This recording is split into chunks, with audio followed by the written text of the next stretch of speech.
Welcome to our YouTube channel. In this video we will talk about the 10 things to do in Rome. So before starting this video, like this video, and subscribe to our YouTube channel for future updates. Rome is one of the world's most beautiful and historic cities. Rome's history extends over 2,500 years, and it has always been a center of power, politics, culture, and progress. The city's construction is shrouded in tradition and folklore, and there are numerous versions of how this magnificent structure came to be. Various Roman emperors ruled over mighty Rome, and it was from here that the massive Roman Empire arose. As time passed, the city's monuments, palaces, and religious structures were built, and they now serve as stunning tourist attractions and reminders of the city's illustrious past. With attractions like the Colosseum and the Vatican, it's easy to see why Rome is constantly listed as one of Europe's best tourist destinations. Let's have a look at some of the top things to do in Rome. Number 10. Colosseum. This magnificent monument is one of the world's most well-known and recognizable landmarks, and a journey to Rome would be incomplete without a visit to the Colosseum. The Colosseum, also known as the Flavian Amphitheatre, was built between 70 and 80 AD and could hold 80,000 spectators at its peak. The Roman emperors would routinely attend sports, gladiator tournaments, and other forms of entertainment held in this edifice. The Colosseum is easily accessible and has a metro station nearby. It is located to the southwest of the main terminus train station. Admire this famous structure from every perspective, and make sure to brave the lines, and get inside to really understand the scale of this historic place of celebration. Number 9. St. Peter's Square. The Vatican, a small country within a country, is located in Rome.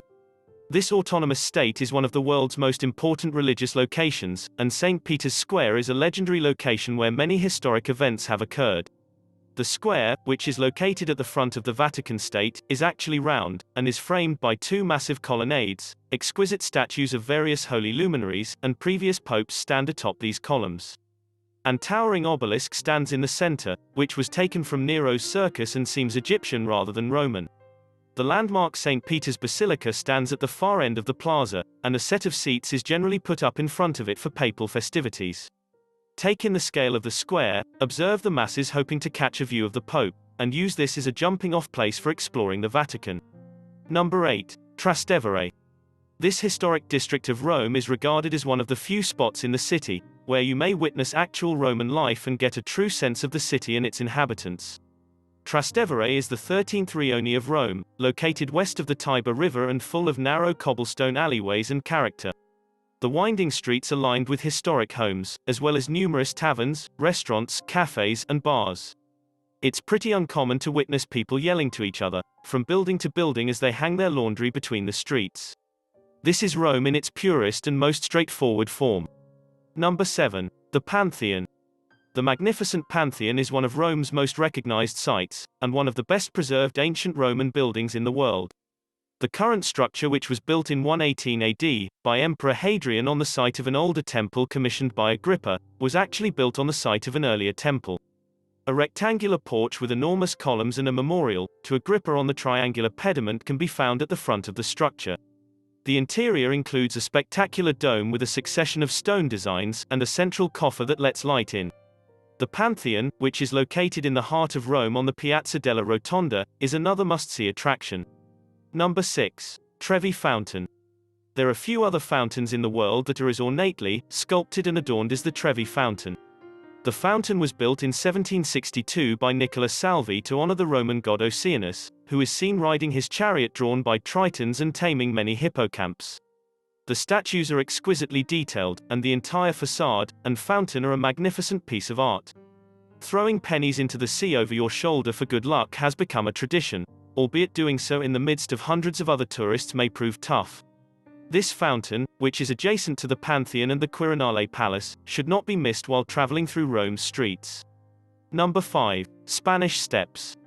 The 135 Spanish steps, which connect the Piazza di Spagna and the Piazza Trinita dei Monti, were built in 1725 to bridge the space and slope between these two prominent squares.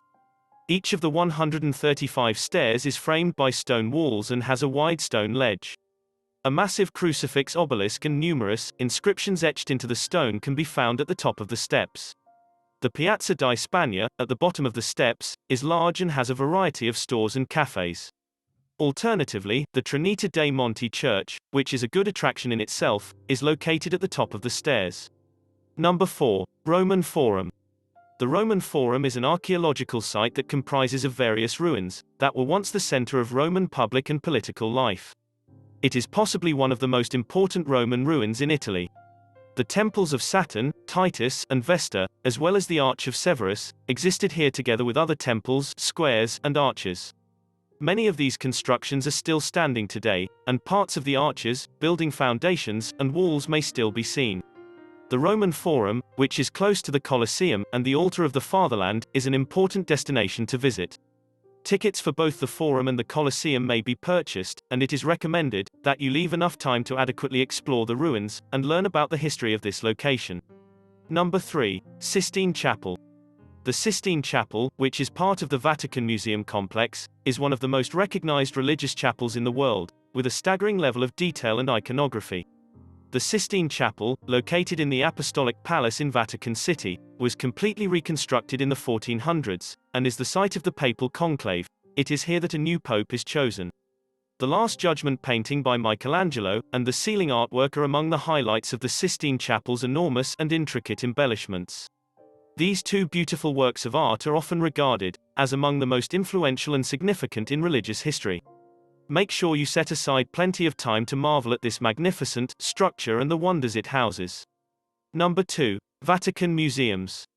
This treasure trove of classical and historical artwork was amassed over centuries by numerous popes and contains some of the world's most important works of art. The museums, which are located within the Vatican State, have nearly 70,000 works of art. It is recommended to commit enough time to see both the Sistine Chapel and the museums, and to obtain a dual ticket to see both.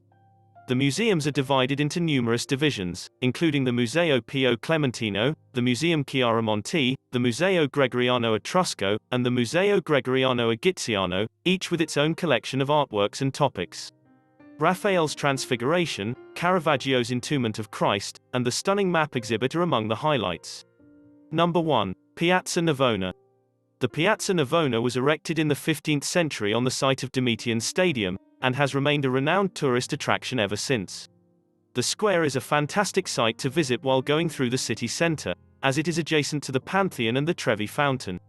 This vast square is frequently bustling with artists and street sellers, and the neighboring structures elegantly frame the open space. The Fontana del Moro and Fountain of Neptune, with their spectacular sculptures, the Palazzo Braschi, the Palazzo Pamphile, and the Sant'Agnes in Agone Church are also notable features of the square. Click on the link in the description to discover more things to do in Rome. Find recommendations from locals, the best hotels, restaurants, and much more. What do you think about this video? Do let us know down in the comment section below.